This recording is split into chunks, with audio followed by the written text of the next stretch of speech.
Just to put into context, an expert animator can do about 3 seconds of animation in a week. So it's a very, very intense process. The holy grail for us would be to actually have an artist to see their work as they're doing it. If you actually think it's interesting, you know, the analogy I give to this is impressionist art. And I always ask, well, you know, I'm sure many of you have done this before. You know, you go and you look up close at a Monet painting, and it looks like one thing, and then you step about 8 or 10 feet back, and suddenly it's this remarkable image. And I always say, well, how do they know that, you know? And, you know, it was a very simple answer. They walked back and forth a lot. That's right. My wife's a painter, and that is really true. And I went, It's like a path worn in the studio, right? wow, that's crazy. Well, we do that.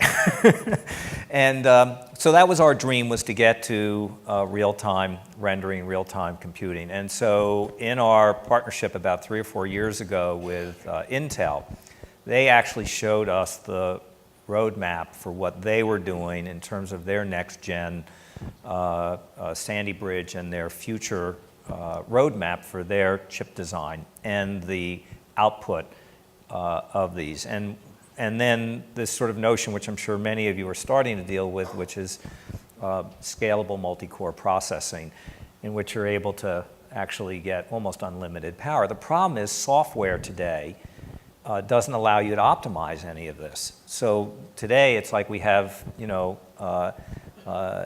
like having a 1,000 horsepower engine in your car and driving 30 miles an hour. Because you can't simultaneously access all the cores. Right.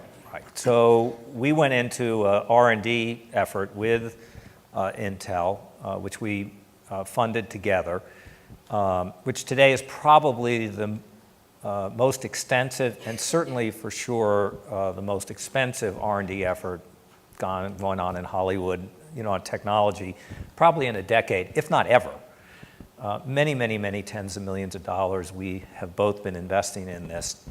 And what you were able to see at the studio is now the first products to reveal themselves, in which we have gone back and rewritten, re-engineered all of our software in order to now be able to get the full throughput. And the result of it is that our artists are now able to, as you saw, both animate and actually do their effects work and color work in real time. Now, the implications of this are absolutely revolutionary. And trust me when I tell you, what's revolutionary for us today is revolutionary for the rest of the world tomorrow.